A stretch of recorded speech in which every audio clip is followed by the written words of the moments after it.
गौरी पुत्र गणेश भगवान की जय। बोलिए लक्ष्मी नारायण भगवान की जय। पूष माह के शुक्ल पक्ष में पड़ने वाली एकादशी को पौत्रदा एकादशी कहते हैं। हिंदू धर्म में एकादशी व्रत का बहुत महत्व होता है। पौत्रदा एकादशी का व्रत रखने वाला मनुष्य जीवन में हर सुख प्राप्त करता है। शास्त्रों में एकादशी व्रत को सभी व्रतों में श्रेष्ठ कहा गया है।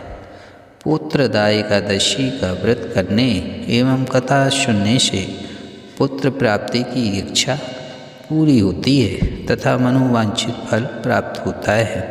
आइए जानते हैं पुत्रदा एकादशी की पौराणिक कथा को बड़े ही श्रद्धाभाव से पूरा अवश्य सुनिएगा। युधिष्ठिर बोले, श्री कृष्ण, आपने शुभ कारिणी सफला एकादशी का वर्णन किया। अब कृपा करके शुक्ल पक्ष की एकादशी का महत्व बतलाइए। उसका क्या नाम है, कौन सी विधि है तथा उसमें किस देवता का पूजन किया जाता है। भगवान श्री कृष्ण ने कहा, राजन, पूष के शुक्ल पक्ष की जो एकादशी है उसे बतलाता हूँ, सुनो। संसार के हित की इच्छा से मैं इसका वर्णन करता हूँ।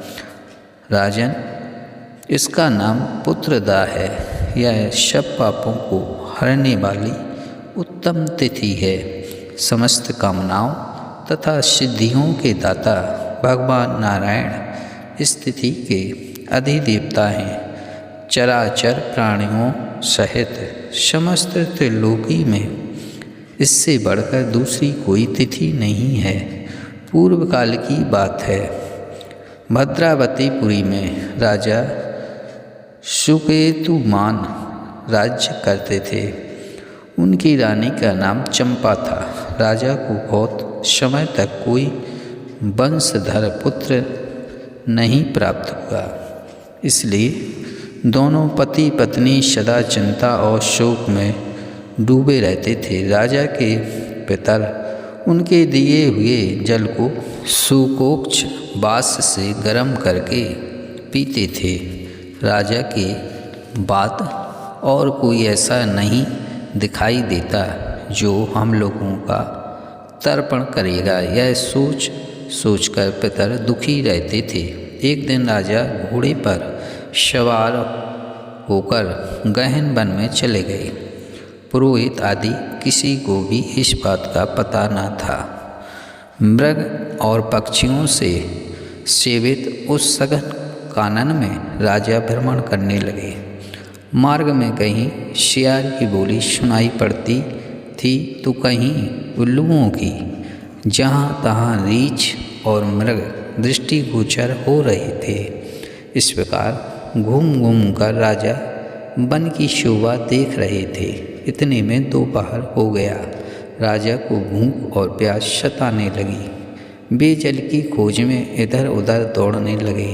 किसी पुण्य के प्रभाव से उन्हें एक उत्तम सरोवर दिखाई दिया जिसके समीप मुनियों के बहुत से आश्रम थे। शोभाशाली नरेश ने उन आश्रमों की ओर देखा। उस समय शुभ की सूचना देने वाले शकुन होने लगे। राजा का दाहिना नेत्र और दाहिना हाथ फड़कने लगा जो उत्तम फल की सूचना दे रहा था। सरोवर के तट पर बहुत से मुनि वेद पाठ कर रहे थे। उन्हें देखकर राजा को बड़ा हर्ष हुआ। वे घोड़े से उतरकर मुनियों के सामने खड़े हो गए और पृथक पृथक उन सब की वंदना करने लगे। वे मुनि उत्तम व्रत का पालन करने वाले थे।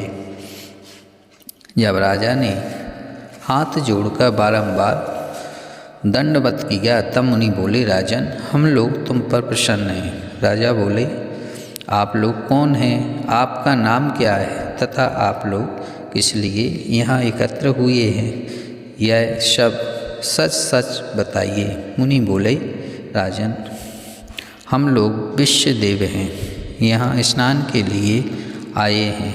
माघ निकट आया है। आज से 5वें दिन माघ का स्नान आरंभ हो जाएगा। आज ही पुत्रदान नाम की एकादशी है, जो व्रत करने वाले मनुष्यों को पुत्र देती है। राजा ने कहा, वैश्व देवगण, यदि आप लोग प्रसन्न हैं तो मुझे पुत्र दीजिए। मुनि बोले, राजन, आज के ही दिन पुत्रदान नाम की एकादशी है। इसका व्रत बहुत विख्यात है। तुम आज इस उत्तम व्रत का पालन करो।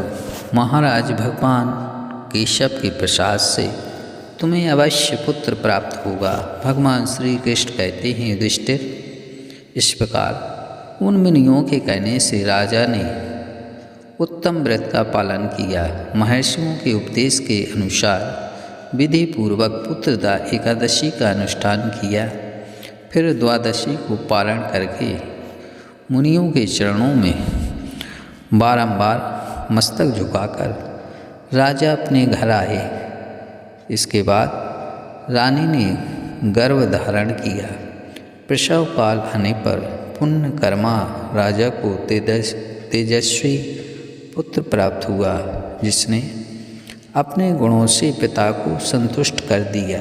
वह प्रजाओं का पालक हुआ।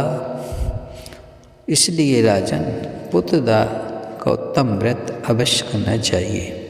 मैंने लोगों के हित के लिए तुम्हारे सामने इसका वर्णन किया।